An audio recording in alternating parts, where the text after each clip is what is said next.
And after 3 years of lies and smears and slander, the Russia hoax is finally dead. Welcome to RoboCast on the Daniel David Allen YouTube channel. We're all about exploring fascinating topics, and we're your AI hosts. This week, we're focusing on something that's been in the news for years: Russia's interference in U.S. politics. It's been a wild ride for sure, and we're going to try to figure out if those actions actually impacted U.S. elections. To understand what went down in 2016 and after, we kind of have to go back a bit further. Remember that whole reset thing between the U.S. and Russia early on in Obama's presidency? Things were pretty calm for a while, but then 2014 happened and everything changed. Yeah, 2014 seems like a turning point.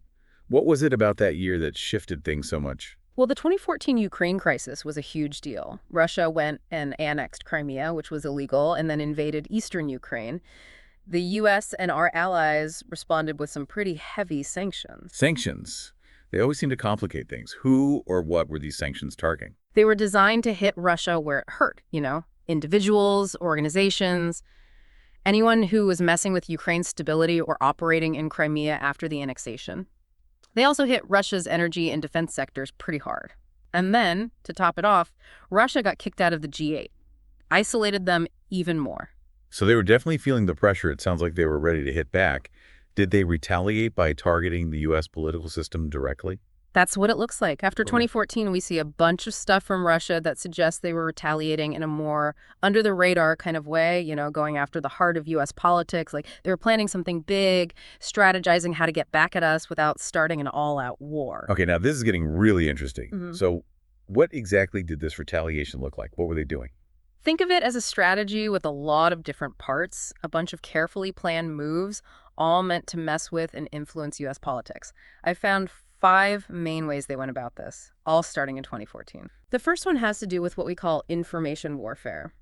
The main player here is the Internet Research Agency, or the IRA. This was a group funded by Yevgeny Prigozhin, one of those Russian oligarchs close to Putin. Prigozhin. That name sounds familiar. Didn't he do some other shady stuff too? Oh yeah, he's been involved in all sorts of things, like recruiting mercenaries for Russia's conflicts in Ukraine and Syria. But in 2014, it seems like he shifted his focus to the IRA and their mission to, mess with the U.S. political system. So what was their plan? How did they go about interfering in U.S. politics? Well, they started in 2014 by really ramping things up. They got a ton of money and started building their operation, hiring people, creating a structure, the whole 9 yards. So this wasn't just a bunch of random hackers in a basement. This sounds like a serious operation. What were they doing exactly? They were getting organized, for one thing, to make sure nobody could trace their activities back to the Russian government. They set up these front companies as a cover. They even had an office in St. Petersburg. That was their main base. Wow, they were really going all out. What were they up to in that St. Petersburg office? Research, for starters. They were studying U.S. politics, looking closely at social media groups focused on controversial political and social issues. It's like they were trying to figure out where the weak spots were in American society. Like they were trying to understand how to manipulate us. Did they do all this research online, or did they actually come to the U.S.? They went a step further. They sent operatives to the U.S. to gather intelligence on the ground, like getting a feel for what was going on in the country. So they had people here spying on us, trying to figure out how to influence our elections. This is crazy. So what was the goal of all this? What were they hoping to achieve? By May 2014, they'd figured it out. Their plan was to interfere with the 2016 U.S. presidential election. They wanted to make people distrust the candidates and the entire political system. Okay, this is where it gets scary. Yeah. They weren't just watching. They were actively trying to disrupt our elections. How did they plan to do that? One of their main tactics was creating fake social media accounts. Like pretending to be regular Americans. Yes, exactly. They made these elaborate online personas, these fake identities. They're really good at it. Some even pretended to be local news organizations. That's messed up. Imagine thinking you're getting your news from a trustworthy source, and it turns out it's all Russian propaganda. It's no wonder people were getting manipulated. And that was just the beginning.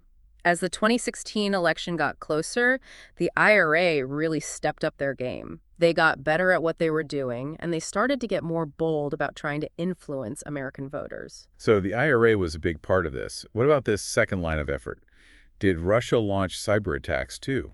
Oh, yeah. Cyber intrusion was definitely a key part of their strategy. In 2014, there was a massive surge in Russian cyber activity, targeting all sorts of things in the US. This wasn't just random hacking, it was very targeted and strategic. What kinds of cyber attacks were they carrying out? One of the biggest ones was the attack on the US State Department system. It was a huge deal, considered the worst ever attack on a federal agency at the time.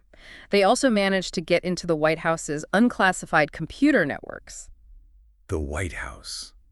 That's terrifying. So they were going after the highest levels of government. What were they after? Were they trying to steal information, or were they just trying to cause chaos? Probably a bit of both. They definitely wanted to steal sensitive data and disrupt things, but they were also testing their skills, figuring out how to do things better for later. Russia has always been big on using cyber attacks against its enemies. What we saw in 2014 was just them getting bolder and more sophisticated. So they were showing off a bit, letting us know what they were capable of. Do you think this surge in cyber attacks had anything to do with the sanctions they got after the whole Ukraine thing? It's hard to say for sure, but the timing is pretty interesting. All these attacks started happening right around the time the sanctions were put in place, and Russia got kicked out of the G8. Maybe they saw cyber warfare as a way to get back at us without starting a full-blown war. It's a scary thought. A foreign government just poking around in our critical infrastructure and government systems, testing our defenses. What did they do next? Did they go after any specific groups in the U.S. to help them achieve their goals? That brings us to their third line of effort, and this one might surprise you. They started trying to get close to influential people in the American conservative movement. Conservatives. That's interesting. Wouldn't they be the most likely to be against what Russia was doing? You'd think so, right. But this was a pretty smart move on Russia's part. They had a few things in mind. Okay, I'm curious. What were they hoping to get out of this? Well, for one thing, they wanted to change how Republicans thought about Russia. The Republican Party has always been pretty tough on Russia, but by making friends with key people in the conservative movement, they thought they could make Republicans see Russia in a more positive light. They were playing the long game, trying to influence policy and public opinion over time. So they were trying to turn a group that's traditionally against them into an ally. Were they trying to do anything else? Yeah, they were also using what they learned during the Soviet era. Back then, the KGB, their intelligence agency, was always targeting left-leaning groups in NATO countries. This time, they just switched their focus to the right. So they were just using their old tricks, but on a different group of people. Can you give us some examples of how they reached out to conservatives? Sure. One of the most well-known examples is their relationship with the National Rifle Association, or the NRA. There's evidence that Russia saw the NRA as a way to get to Donald Trump in his campaign. The NRA. Why would they target Trump specifically? Well, the FBI is currently investigating whether Russia illegally funneled money through the NRA to help Trump get elected. If that's true, that's pretty serious. It would mean they were directly interfering in our elections. Did they just focus on the NRA, or did they reach out to other conservative groups too? They didn't put all their eggs in one basket. They were talking to a lot of different people. For example, Putin met with Franklin Graham, the evangelical leader, back in December of 2015. Graham got Putin to agree to support a conference on the persecution of Christians. Putin even offered to pay for the whole thing, which was more than Graham asked for. It seems like they were going after groups that had a lot of influence in the Republican Party. Groups that could help them spread their message and change U.S. policy towards Russia. This is getting really complicated. Like they were working on a bunch of different things at the same time. You got it. And we've only just scratched the surface. We haven't even gotten to the fourth and fifth ways they tried to influence things. I'm definitely hooked. Let's dive into those other two after a quick break. Don't forget to subscribe to the Daniel David Allen YouTube channel for more videos like this. We'll be right back with more RoboCast. Smells like collusion. Plenty of evidence of collusion. Hard evidence of collusion. In the end, it was all fake. And they knew that. They knew it wasn't real. They were lying from the very first day. Before the break, we were talking about how Russia was getting close to these conservative groups in the U.S. It's still kind of weird to me that they'd go after people who were usually against them. What else were they up to? You mentioned a fourth way they were interfering. Yeah, the fourth one's all about what I call destabilizing political movements. It's basically Russia supporting fringe groups and causes, especially those that would weaken the transatlantic alliance and the liberal world order. So they were trying to stir things up, create chaos. Exactly. It's the same playbook they used in places like France and the UK, where they backed movements like the National Front and the Brexit campaign. They're all about finding those cracks and making them bigger, exploiting what's already there. Right. But how did this play out in the U.S.? Which movements were they messing with? Well, there are a couple of interesting examples. First, you have this group called Yes California. They started in 2014, and their goal was to get California to secede from the U.S. The weird thing is, this whole movement seems to have been run out of Russia, and they were getting support from Russian bots, trolls, even state television. The founder, Luis Marinelli, has deep ties to Russia and actually lived there for a while. Wait, so a movement to break California off from the U.S. was being run from Russia? That's pretty wild. Yeah, it shows how Russia tries to use separatist movements to weaken their opponents. It's a tactic they've used before. The second example is the alt-right movement in the U.S. It popped up right around the same time Putin was trying to make himself look like the leader of this global white nationalist movement. That's a scary thought. Are you saying they were pushing extremism and racial tension in the U.S.? Well, it's hard to say for sure. Proving a direct link to the Russian government is tough, but the timing and the connections are definitely suspicious. Like, there's this guy, Andrew Anglin. He founded the Daily Stormer, which is a big alt-right website. He spent time in Russia during this period. His website was promoted by accounts linked to Russia, and he even voted in the 2016 election from Russia. Wow, it's hard to believe all of this is just a coincidence. It does make you think, right? Yeah. The lack of hard proof doesn't mean they weren't involved. Russia is known for operating in the shadows, using methods that are hard to trace. Okay, so we have meddling in our elections, cyber attacks, cozying up to conservatives, and now backing divisive movements. What was the fifth thing they were doing? You mentioned 5 main ways they were interfering. Right. The fifth one is voter targeting. This one's a little murky, but we've learned some things from Christopher Wiley, the guy who blew the whistle on Cambridge Analytica. Cambridge Analytica. That takes me back to 2016 and all that talk about data privacy. Exactly. What Wiley revealed gives us some clues about how Russia might have tried to directly sway U.S. voters.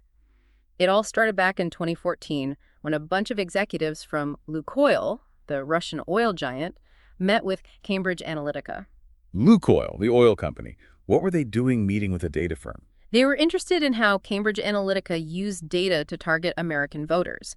Now, Lukoil has a history of getting involved in other countries' politics to help the Kremlin, so their involvement here is definitely a red flag. This is like something out of a spy movie. It's Right. hard to keep up with all the different players and what they were up to. And it gets even more complicated. Around the same time, Cambridge Analytica brought in this guy, Alexander Kogan. He's a Russian-American academic who had gotten grants from the Russian government to do research on social networks. So they were working with someone who was directly connected to the Russian government. It's definitely suspicious. And to make things even more interesting, Steve Bannon, who was the vice president of Cambridge Analytica at the time, told the firm to start testing messages about Putin and Russian expansion. This is really starting to look like a coordinated effort to influence the election. Yeah, the timing of all this stuff is hard to ignore. It's very possible that Russia was involved in trying to target voters, even though we might not have all the evidence yet. This is way more complicated than I thought it was going to be. It really shows how far some countries will go to influence other countries and interfere with their elections. So we've got a lot to think about. Where do we go from here? What other parts of Russia's interference should we look at? I think we need to focus on the 2016 election itself. We need to dive into the specific things Russia did during that year. Sounds good.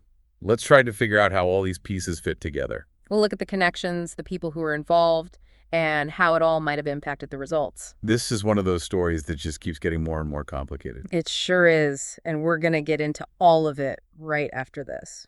Russia, if you're listening, I hope you're able to find the 30,000 emails that are missing. I think you will probably be rewarded mightily by our press. If Russia or China or any other country has those emails, I mean, to be honest with you, I'd love to see them. Okay, so we've covered a lot of ground about how Russia laid the groundwork for their interference campaign going all the way back to 2014. It's pretty clear they were in it for the long haul. Yeah, they were playing a strategic game, trying to weaken the U.S. from within.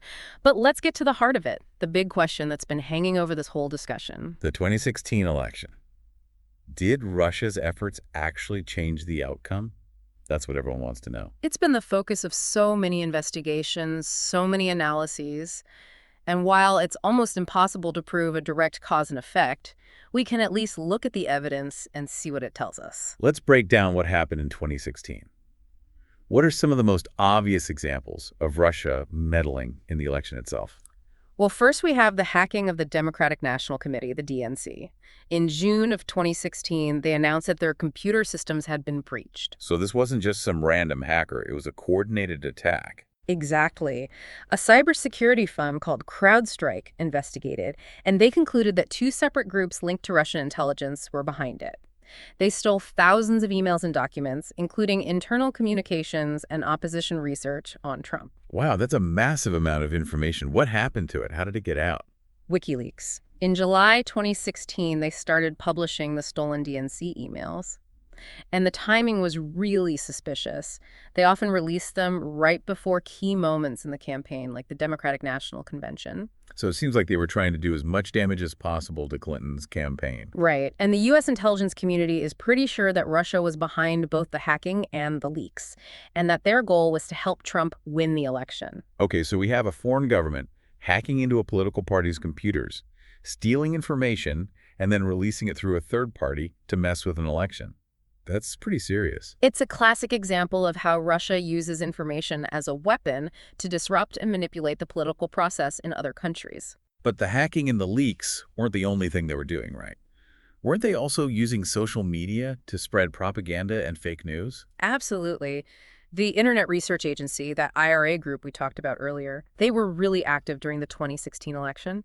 They created thousands of fake accounts on social media, pretending to be Americans, to spread divisive content and create conflict among voters. So they were trying to turn Americans against each other. Yeah, their tactics were all about being sneaky and underhanded. They made fake groups and pages on Facebook, Twitter, Instagram, all pushing pro-Trump or anti-Clinton messages. They even organized rallies and protests, trying to get different groups to fight with each other. It's like they were trying to create a civil war online. Exactly. Their goal was to exploit those divisions that already existed, to make things worse, and ultimately to make people lose faith in democracy. This is all so disheartening. It makes you wonder if you can even trust anything you see online anymore. It's a valid concern. We live in a world where it's hard to tell what's real and what's not, especially when it comes to politics. So we've established that Russia definitely interfered in the 2016 election in a lot of different ways. But the big question is, did it actually change the outcome? Did they actually help Trump win? That's the question everyone wants answered. But it's complicated. The truth is, it's really hard to measure the impact of their interference. It's impossible to say how many votes they swayed or whether it was enough to change the result. So we may never know for sure. We might never have definitive proof. But the evidence we do have suggests that Russia's campaign did have a real impact on the election.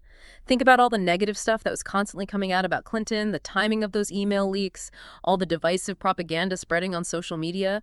It all had to have some effect on how people felt and how they voted.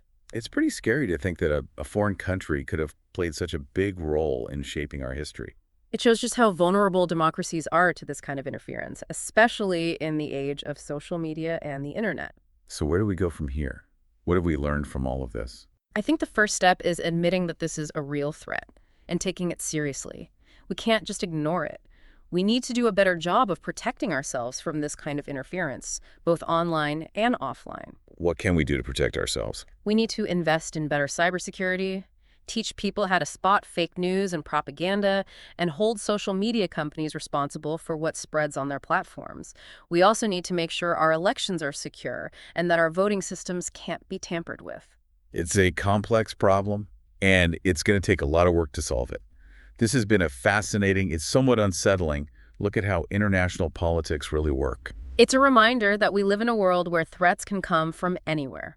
We need to stay informed, stay engaged, and do everything we can to protect our democracy. Thanks for joining us for this episode of RoboCast. We hope you found it informative and interesting. Don't forget to subscribe to the Daniel David Allen YouTube channel for more videos like this. We'll see you next time. What the hell happened to America?